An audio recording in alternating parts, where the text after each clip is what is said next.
Welcome back mga kabayan! Nagbabalik po muli ang inyong lingkod upang magbigay sa inyo ng mga bago at nagbabagang mga balita. Ang pagsigaw ni Joel Villanueva sa isang hearing ng Senate kay Tambalos Los Romualdez at Saldico ay tila ba kinagulat ng ibang mga senador. Pati umano si Raffy Tulfo na kilala bilang isang mainitin ng ulo na tao ay nagulat umano sa pinakitang katapangan ni Senator Joel Villanueva. Hindi na rin kasi nakatiis itong si Senator Villanueva sa kadahilanang hindi sinasagot ni Tambalos Los at Saldico ang katanungan nila at tila ba iniikot-ikot lang ang usapan. Kaya yan, lumabas ang demonyong nakatago sa pagkatao ni Senator Villanueva. Buti nga sa inyo, kapag tinatanong kasi sagutin ang itinatanong, huwag pa ikot-ikot. Para sa buong impormasyon, panoorin ang buong video at kung bago ka pa lamang sa aking channel, huwag kakalimutang mag-subscribe, pindutin ang notification bell at piliin ang all upang laging maging updated sa mga bago at nagbabagang mga balita. At sa mga solid viewers natin dyan, maraming salamat po sa patuloy na pagtangkilik sa ating channel. Ang isyong ito ay naging usap-usapin din sa mundo ng social media. Merong isang netizen na nagsabi, "Maraming salamat po sa Panginoong Hesus sapagkat may hinubog siyang isang tao na naging matuwid at matapang sa pagharap at pagdadala ng paninindigan upang maisiwalat ng katotohanan para sa bayan. At maraming salamat din po sa buhay ni Bishop Bro Eddie Villanueva dahil mabuti ang kanyang naging bunga. Mabuhay po Senator Joel Villanueva, mahal mo ang Diyos at bayan. God will reward you on your presentation for the people. God bless you more and more." At sabi din naman ng isang netizen, ngayon na makikita kung ano ang wisdom ng gumawa sa upper chamber Senate body as over the Congress authority. Dahil sa isyu ngayon ay nagiging isang makasabwat ang Congress sa isang layunin na walang tumutuligsa sa adhikain nito. Nagiging isang diktador na lang ang gobyerno. Maybe the reasons that the senators are nationally elected is because they represent the people as fiscalers against the corruption intents of any public officials. Believing that the senators represents the model citizens of the people, thereby they are in the better interest to look for the national welfare of the people than the Congress that are elected in the local level. President, kung maglalabas po kayo ng baho, Mr. President, dapat naman siguro maligo ka muna. Ang masaklap po, Ginoong Pangulo, sa kabila po ng track record na ito ni Mr. Saldico, ang masaklap po, inappoint po siya ng Kamara de Representantes bilang tagapagbantay ng kaban ng bayan. Si Dracula, inappoint mo bilang tagapagbantay ng blood bank ng bayan. Wow, Mr. President. Kailan sa kasaysayan ng bayan natin nangyari ang ganitong pagkakataon na isang big-time contractor ang hahawak sa kaban ng bayan? Only in the Philippines, Mr. President. Mr. President, marami po akong pwedeng sabihin, isa-isahin, pero hindi ko ngayon gustong pag-usapan ang napakarami yung kasong ito. Mamaliitin ko ba ang 3,872 votes na maging kongresista ng Batanes? Bakit ko po mamaliitin? Lagi ko nga pong sinasabi, dapat pakinggan ang bawat representative ng Pilipinas. Doon po sa interpellation namin, nandito po si Senator Bato, madali po niya ikukumpirma. Ano ba yung pinag-uusapan namin about votes? Ang topic po namin ay disenfranchisement. Ang binanggit po namin ay kung tayo po ay iluluklok ng taong bayan bilang senador, tayo po ay iluluklok ng taong bayan bilang party list representative o bilang district representative, may different roles po tayo. Ang disenfranchisement mangyayari kung bubuwagin ng Senado, kakapunin ng Senado, tinatanggalan natin ng karapatan yung mga nagluklok sa bawat miyembro ng Senado na naririto po ngayon. Ang korporasyon po ba niyang SunWest Corporation ay kasama dito sa kontrobersyal na Pharmally case dito na inimbestigahan sa Senado na kasuhan ng Senado? The answer is true. Kasama din po ba ang kumpanya niya dito po sa controversial na DepEd laptop scam? Ang sagot po, true. Pinakakasuhan din po ng Senado ang kumpanyang ito. Napakadami pong BIR cases. Madali po maghanap, Mr. President. Madali po kuhanin ang panig ng mga taga-BIR. Kung ilang kaso mayroon ang kanyang mga korporasyon. Bukod po dito, yung reklamo po sa Ombudsman ng Anti-Corruption Group na ang pangalan Task Force Kasanag International, meron din pong 50 billion na kaso na kinakaharap ang taong ito. Mr. President, kailanman hindi natin kayang maliitin ang bawat miyembro ng Kamara de Representantes. Higit sa lahat, Mr. President, miyembro po ng Kamara at party list ang tatay ko na mas mahal ko pa kaysa sa buhay ko, Mr. President. And let the records bear that statement of this representation. Paano ko po mamaliitin ang Kamara? Ang tunay na issue, Mr. President, ay ito pong Peking People's Initiative. Dito po tayo mag-focus. Madali ho maghalit para sa akin. Madali po para magsisigaw ho dito dahil kakampi ko maraming senador. Madali po yun, Mr. President. Napakadali. Banggitin isa-isa itong kaso na ito. Ilang bilyong dito, ilang bilyon doon. Madali po sabihin, pero hindi po yun ang focus. Ang focus po natin, Mr. President, at hindi tayo dapat maging personal, ay banggitin natin itong bigger issue.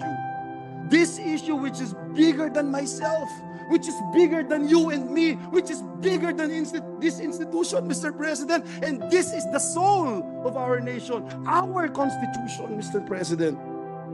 Imagine, Mr. President, true or false, Mr. President, gusto ba ng taong bayan itong mabahong PI o Peking People's Initiative, Politicians Initiative na ito? Yung Okta po, sabi 1% lang ang naniniwala na may halaga itong Chacha. Noong January 31, ang CBCP nagbigay po ng pahayag na sabi po nila, hindi tayo basta lalagda o papayag sa kahit anong petisyon sa COMELEC. Ayan po ang sinabi ng CBCP. Can we show the CBCP resolution, Your Honors? Ayan po. Noong pong isang linggo, February 11, ang Philippines for Jesus Movement ay naglabas po ng isang manifesto laban sa Peking People's Initiative. Mr. President, maliwanag po sa sikat ng araw. Hindi ito ang prioridad ng taong bayan. Lalo na't maraming Pilipino ang nagugutom at nahihirapan. Hindi na po nakakayanan ng ating mga kababayan yung presyo, taas ng presyo ng bigas, sardinas, kape, gatas, instant noodles, maging asin, at iba pa. Nagluluksa pa rin hanggang ngayon ng maraming kababayan natin, biktima ng baha at landslide doon po sa Davao. Nagsimula na ang El Nino, Mr. President. Anong magagawa nitong Peking PI sa El Nino? May haharapin tayong tagtuyot. May haharapin tagtuyot ang ating mga magsasaka, Mr. President. Mga kababayan natin na hanggang sa buwan ng Mayo haharapin ang El Nino. Bagsak pa rin ang kalidad ng edukasyon. Andyan po ang mga commissioners ng EDCOM sa pamumuno ni Senator Gatchalian. Kulelat pa rin ang mga estudyante natin sa PISA. Mga bagong graduates, below minimum wage. Below minimum wage ang tinatanggap. Mr. President, napakatindi ng traffic, tinitiis ng mga manggagawa natin ang araw-araw na kalbaryo. Mga OFWs natin na di-displace, Mr. President. Mga kababayan po natin na nagtatrabaho katulad ng nangyari sa New Zealand, doon po sa Saudi Arabia. Mr. President, hirap na yung taong bayan. Pero, mabaho at Peking PI pa rin ang gustong asikasuhin ng mga taong nagtutulak nito. At nung mahuli, mayabang lang kayo. Senado, papogi lang kayo. Senado, gawin nyo to, gawin nyo yan. Mr. President, ano ba talagang layunin ng mga taong nagsusulong ng peking PI? Tanggalin ang Senado sa napakahalaga at napakasagradong proseso ng pag-amyenda o pagrebisa ng ating Constitution. Is this true or false? True, Mr. President, ang sagot. Iyan po ang nakalagay sa pinapipirmahan nila. Mr. President, may nanununog ng bahay natin, nahuli natin, may dalang sulo, sinusunog ang ating mga poste ng bahay natin, at nung mahuli natin sila, sa halip na magpakumbaba, sa halip na aminin na sila'y nagkamali, sila pa po ang galit, Mr. President. Sila pa po yung nambubuli. Nung mahuli po natin, ayaw pa rin pong umamin sa kanilang kasalanan. Sa halip po, minumura tayo, tinitira tayo ng below the belt, kesyo pangit tayo, mayabang tayo, etc. Sila pa ang galit at sabi pa sa atin, hoy, pagluto mo pa ako. Hoy, next week, ipasa mo to. Mr. President, hindi ho punching bag ang Senado. Naniniwala akong hindi tayo papayag maging punching bag, Mr. President. Sa mga kababayan po nating nanonood ngayon, sa mga kababayan po nating sumusubaybay, kapag nangyari po ang gusto nilang pagbabago sa konstitusyon, mababaliwala po ang inyong Senado. At mas magiging madali ng magpalit ng konstitusyon kesa magpalit ng pangalan ng kalye. Ito po ba ang gusto natin dito sa Pilipinas? Uulitin ko po. Gusto nilang buwagin at tanggalin ang boses ng Senado samantalang hindi mabilang ng mga landmark legislations na tinrabaho ng mga miyembro ng Senado. Unahin ko na po kayo, Senate President, yung Bangsamoro Organic Law. Kung wala po kayo, hindi ko kayo nagsulong nito, hindi ko magiging batas ito. Si Senator Loren Legarda, kung hindi pinangunahan itong Clean Air Act, Clean Water Act, Ecological Solid Waste Act, ano mangyayari po kaya? Si Senator JB, kung wala, may Universal Healthcare Act kaya? Let me set the record straight, Mr. President. At para po mas madali, true or false na lang po tayo sa mga paratang ng pinuno ng pinakamakapangyarihang komite sa Kamara de Representantes, ang may hawak ng budget, ang House Committee on Appropriations, na walang iba kung hindi itong party list representative na Zaldico.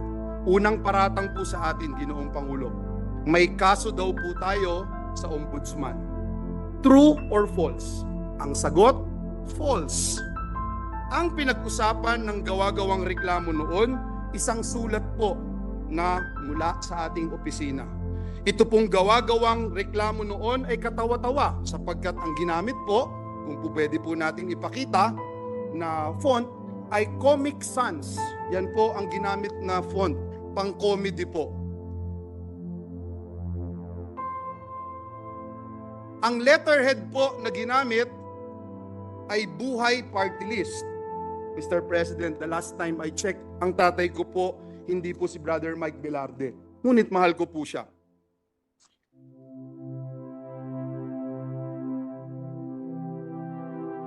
Mismong NBI din po ay nag-certify. Forge, peke, ang pirma ni Joel Villanueva. Sana po maipakita natin sa screen yung pong mga binanggit ng representasyon na ito.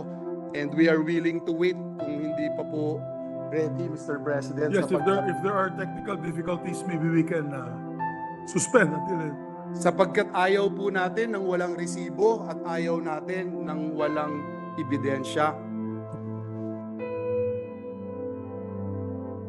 Mr. President, 2019 pa po, dinismiss na po ang kasong ito na ipinaparatang sa atin.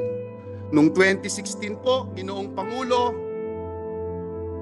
ayan po yung pag-dismiss, Mr. President, ng reklamo. Hindi nga po nakarating sa korte, Ginoong Pangulo, na dismiss na po sa probable cause pa lamang. Mr. President, noong 2016, ginamit po ito, ngunit hindi nagtagumpay. Nakakuha po tayo ng 18,459,222 votes. Noong pong 2022 elections, 18 million na naman ang nakuha po natin at talagang hindi rin po pinaniwalaan ng taong bayan ang mga paratang na ito na ngayon po ay inuulit ng makapangyarihang chairperson ng Committee on Appropriations. Mr. President, is the Pope Catholic?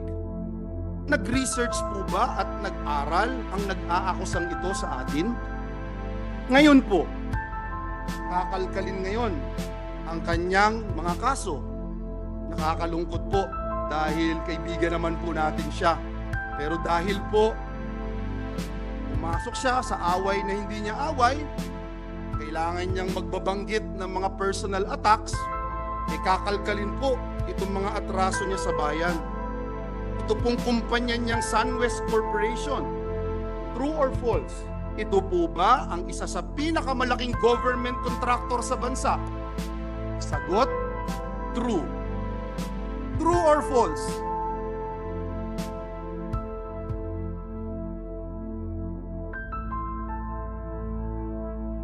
Si Senator Risa, kung wala, may expanded maternity leave law kaya? Mr. President, si Senator Angara, meron kayang Tatak Pinoy, may regional specialty centers. Si Senator Binay, meron kayang expanded NIPAS Act, Anti-Child Sexual Abuse or Exploitation Materials Act. Si Senator Alan Cayetano, meron kayang Good Manners and the Values Education Act. Meron kayang Bayanihan to Heal as One Act. Meron kayang Bayanihan to Recover as One Act na isinulong ni Senator Alan Cayetano. Si Senator Pia Cayetano, meron kayang Reproductive Health Act, may Cheaper Medicines Act, meron kayang Syntax Reform Law, etc. Si Senator Bato, meron kayang BFP Modernization Act. At just recently, itong PNP Reorganization Act. Si Senator Jinggoy, kung wala, meron ho kaya itong Strengthening Professionalism and Promoting the Continuity of Policies and Modernization Initiatives in the AFP. At higit sa lahat, mamaya itatakel na natin yung pagtaas ng sweldo ng mga manggagawa. Kung wala si Senator Win, meron kayang Excellence in Teacher Education Act. Kung wala si Senator Bongo, meron kayang mga malasakit center sa Pilipinas. Kung wala si Senator Grace Poe, meron kayang amendments to the Public Services Act. Kung wala po si Senator Bong Revilla, meron kayang Teaching Supplies Allowance Act. Wala si Senator Tolentino, meron kayang resetting itong mga nangyaring kailangang eleksyon at itong mga paglilitis at pag-iimbestiga ng Senado sa mga anomalya na nangyayari sa ating bayan. Kung wala si Senator Amy Marcos, meron kayang amendments to the Foreign Investments Act. Mr. President, I can go on and on and on, Mr. President.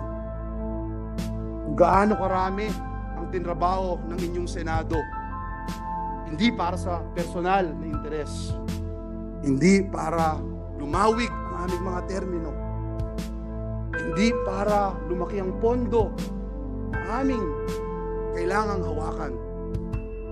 Mr. President, Ginoong Pangulo, patuloy po akong nagdadasal. Patuloy kong ipinagdadasal ang ating mga kasamahan sa Kamara de Representantes. Lalo na po si Ginoong Zaldico. Mr. President, kung ayaw niya pong maniwala sa akin, i-quote ko na lang po yung sinabi ni Speaker Martin Romualdez. Don't throw stones if you live in a glass house. Yan po ang sinabi ni Speaker. Sana po marinig po ng ating mga kasamahan. Pinapanalangin ko po na bigyan tayo nawa ng Panginoong Diyos ng lakas, talino, maging kakayahan para magpatawad, Ginoong Pangulo, at pagtuunan ng pansin higit sa lahat. Ano po ba ang tunay na kailangan ng bayan ngayon? At ipanalo natin ang taong bayan. Sa halip na pagtuunan natin ng pansin kung sinong mas magaling, kung sinong mas magandang lalaki o kung sino man ang mas mayabang. Hindi po ang mabaho at pekeng People's Politicians Initiative ang kailangan ni Juan de la Cruz.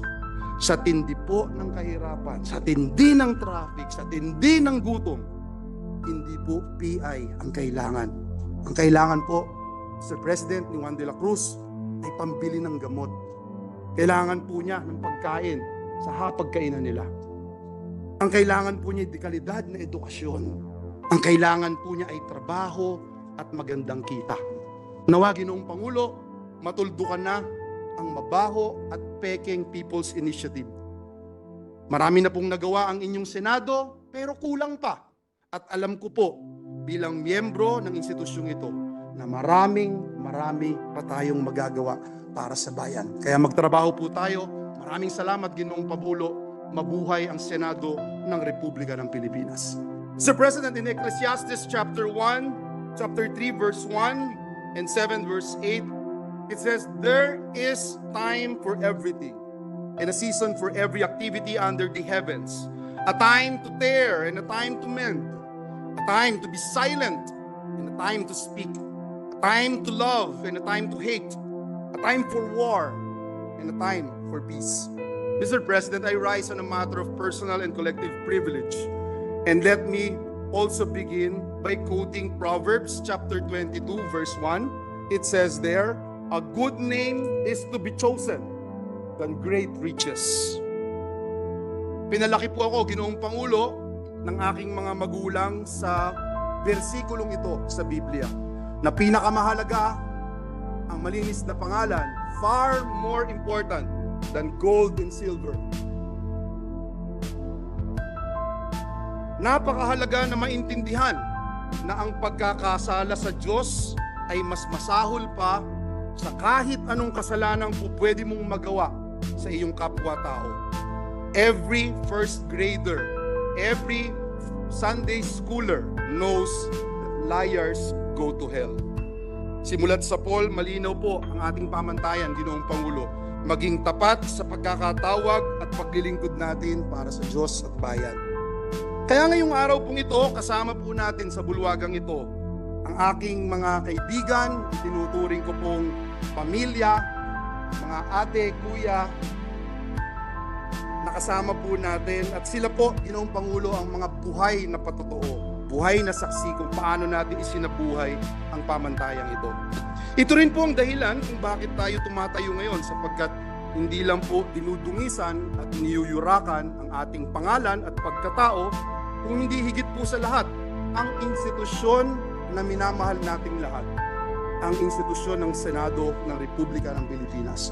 Ginoong Pangulo, mayroon pong naninira, pilit na ibinabagsak, iniinsulto, at inaalipusta ang mga miyembro ng Senado, maging ang ating pinakamamahal na institusyon. Pe-personalin. Marami pong panahon para sagutin itong mga ito. Pangalawang paratang sa atin, Mr. President. Minamaliit ko daw po, Mr. President. Minamaliit ni Joel Villanueva ang boto ng mga kongresista at party list. Sagot? True or false? False. Mr. President, utang ng buhay kong ito ang pagiging miyembro ng Kamara de Representantes. Paulit-ulit ko pong sinabi sa bulwagang ito, hindi ko mararating ang anumang tagumpay na narating ko sa buhay ko kung hindi po ako naging miyembro ng Kamara de Representantes. Marami po akong namimiss, Mr. President, na miyembro ng Kamara. Mahal na mahal natin. Si Representative Diggs Dilangalen, si Representative Raul Belmar, si Representative Roy Logoles, Tito Kaloy Padilla. Ang sarap pakinggan, Mr. President. Sa mga party list representatives, sila ka Eta Rosales, sila ka Saturo Campo, sila ka Crispin Beltran. Mr. President, naging bahagi sila ng aking buhay. Sana panood niyo ang video, mga kabayan. Ano naman po ang inyong mga opinion? Ang ating comment section ay bukas para sa inyong mga komento at reaksyon. Huwag kakalimutan, do not let your thoughts left unspoken. As citizen of this country, your opinions matter. Huwag pong mahihiyang magbigay ng inyong mga saloobin, mga kabayan. Siyempre, Huwag nyo din pong kakalimutan i-share ang video ito upang inyong mga kaibigan at kapamilya ay maging aware din sa kung anong nangyayari sa ating bansa. Huwag din kakalimutang mag-iwan ng like. Hanggang sa muli!